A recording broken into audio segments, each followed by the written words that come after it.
In this video, let's talk about some common reasons you're stuck in a plateau as either a hitter, like maybe you're not hitting the ball any harder, or maybe your batting average is kind of stuck, or as a pitcher, maybe you're not throwing any harder and your velocity's kind of leveled off for a while. So as the summer season is coming to a close, it's a good time for you to make a plan to get better. But let's talk about some of the reasons players physically plateau. All right, so number one, you're just waiting for a growth spurt. I've seen this so many times with young people. As a strength coach and as a baseball coach, there were like sometimes just 2-year periods where kids don't gain much velocity, even though they're working on their mechanics, they're doing all the right things, they're working hard in the weight room. This is especially true when they're waiting to go through puberty or after they've gone through and their body's sort of leveled off again. It's a very much like a tiered system, and it's not a linear, consistent pattern. Like, you're not going to gain 3 or 4 miles per hour every single year. You might gain 2 miles one year and then like 8 the next. It really is correlated with growth spurts, especially with prepubescent kids, like kids who are 12 and under, who they, like 80, 90, 100 pounds. It doesn't matter how much strength training you do. It doesn't matter how much you work on your mechanics. Your body's only going to produce a certain amount of force. So you're not going to be able to strength train your way into throwing 80 miles per hour as a 95-pound kid. It just isn't going to happen. But as soon as you hit that growth spurt, now you gain 3 or 4 inches in height, you put on 20 pounds because you're growing. Now suddenly your velocity jumps up 10 miles per hour that year.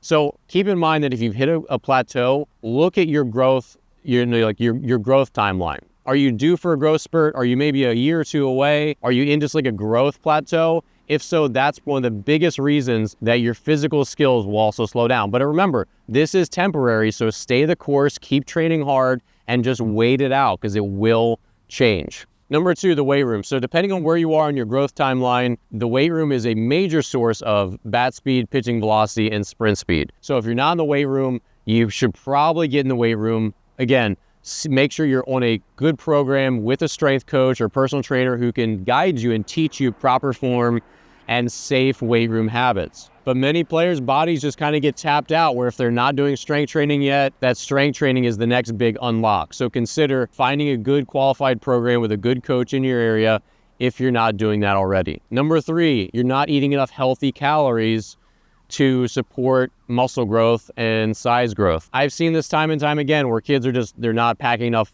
food to eat at lunch. Maybe they're not eating a big enough breakfast or any breakfast at all, or maybe their dinner's just not big enough. Packing food and like protein shakes and protein bars can be helpful, but ultimately lots of kids just don't eat enough at the dinner table. They just don't eat enough at lunch. They don't pack a big enough lunch. And when you're a young kid and your body's got a high metabolism and you're very active and you're on the go all the time, you're playing a couple sports, you have to really force yourself to eat.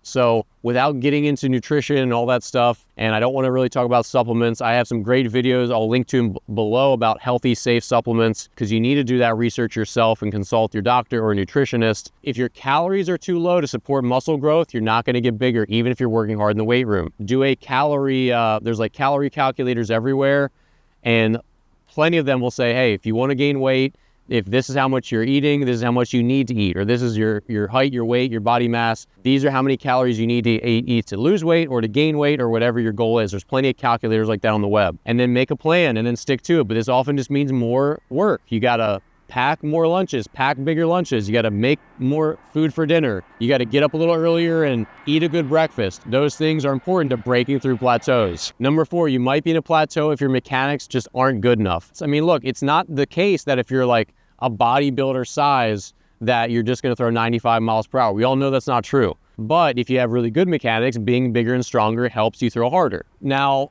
lots of players, they just have leaks where their swing is not that good and they leak power.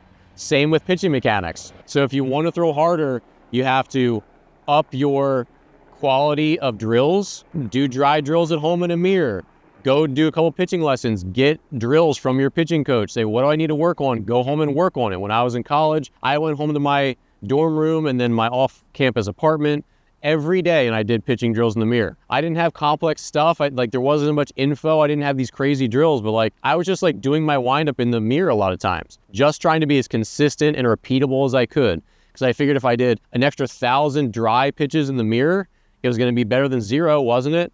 100%. And I got a lot more, my command got a lot better. My walk rate really decreased. And I gained 13 miles per hour over the course of my college career. So do the work. if you're not hitting or throwing as hard as you can, working on your mechanics will help plug those leaks so you can put more power into the baseball. And lastly, maybe your body is just tired. This happens. You play a long spring and summer of baseball, and maybe your like calories aren't as high as they could be. Your body's just fatigued and tired and run down. You just need some time off to eat, to sort of catch up, maybe to work out without doing any baseball activities, without throwing, without hitting. Just give your body time to recover and rebound.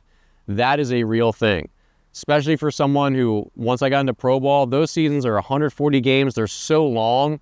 You come back and you really feel the length of the season, just how much the heat and the constantly being on your feet every day, the games, the pre-game practice, and just your conditioning, like all the stuff, it just wears you down. And having a couple months where you're like just reducing your workload, even if it's just a couple buckets of like, I'm not throwing as much or I'm not doing this as much, but I'm still in the weight room or whatever, just having some way to reduce your workload, your body starts to catch up and recover, and then things start to gel, and then you feel like your old self again, or just like your new self again.